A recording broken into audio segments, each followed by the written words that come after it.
Israel के प्रधानमंत्री Benjamin Netanyahu भले ही ईरान से जंग जीतने का दावा करें और दुनिया उनकी तारीफ करे, लेकिन अपने घर में ही नेतन्याहू बुरी तरह से घिरे हुए हैं और अब तो अदालत ने भी उन्हें राहत देने से मना कर दिया है।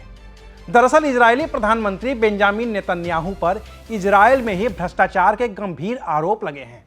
मामला अदालत तक पहुंच गया है और वहां सुनवाई भी होनी है। नेतन्याहू ने कोर्ट से कुछ दिनों की मोहलत मांगी है, लेकिन अदालत प्रधानमंत्री की भी बात सुनने को राजी नहीं है।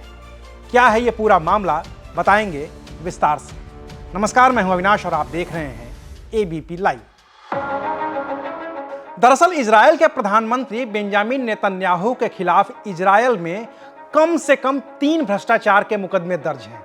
बेंजामिन नेतन्याहू पर आरोप है कि उन्होंने अलग अलग समय पर अलग अलग मंत्रालयों में रहते हुए घूस ली, धोखाधड़ी की, देश का भरोसा तोड़ा, महंगे महंगे तोहफे लिए और इसके बदले में कारोबारियों को बड़े बड़े फायदे पहुंचाए। केस 1000 में नेतन्याहू पर आरोप है कि उन्होंने संचार मंत्री रहते हुए खरबपति कारोबारी ऑर्नर मिलचैन को फायदा पहुंचाया और बदले में करीब $2 लाख की रकम के सिगार, शैंपेन और पत्नी सारा नेतन्याहू के लिए ज्वेलरी गिफ्ट मिलेगी। इसके अलावा केस 2000 में नेतन्याहू पर आरोप है कि उन्होंने इजरायल के एक बड़े अखबार येडिओथ अहरोनोथ में अपनी मर्जी की खबरें छपवाने के लिए उसके मालिक अर्नोन मोजेज के साथ डील की और अर्नोन मोजेज के विरोधी इजरायल हायोम की ग्रोथ रोकने के लिए कई प्रतिबंध लगा दिए।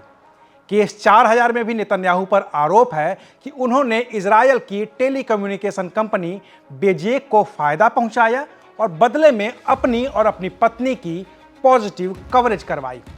बाकी केस 1270 में आरोप था कि नेतन्याहू ने अपनी पत्नी के खिलाफ एक केस को बंद करवाने के लिए एक जज को इजरायल का अटॉर्नी जनरल बनने का ऑफर दिया, जबकि केस 3000 में आरोप था कि जर्मन कंपनी से सबमरीन और दूसरे हथियार खरीदने में नेतन्याहू के घर वालों को फायदा पहुंचाया गया। हालांकि ये दोनों केस ट्रायल तक नहीं पहुंच पाए और सिर्फ 3 केस ही ट्रायल तक पहुंचे हैं।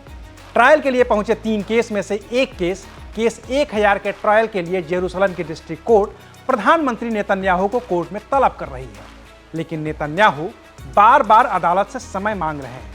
इस केस का ट्रायल मई 2020 से ही शुरू होना था, लेकिन ये लगातार टलता रहा।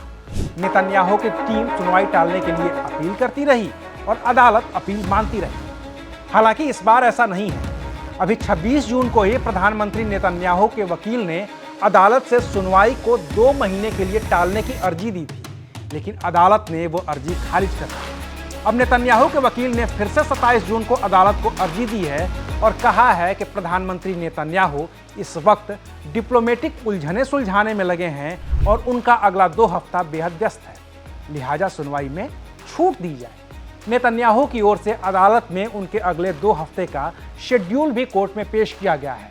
हालांकि अदालत ने इस दूसरी रिक्वेस्ट पर अभी कोई फैसला नहीं सुनाया है, लेकिन एक बात तो तय है कि भले ही थोड़ी देर हो, कुछ और वक्त लगे, लेकिन इजरायल के प्रधानमंत्री को अदालत के कटघरे में खड़ा होना ही पड़ेगा और अपने तीनों मुकदमों यानी कि केस 1000, केस 2000 और केस 4000 पर अपनी सफाई देनी पड़ेगी।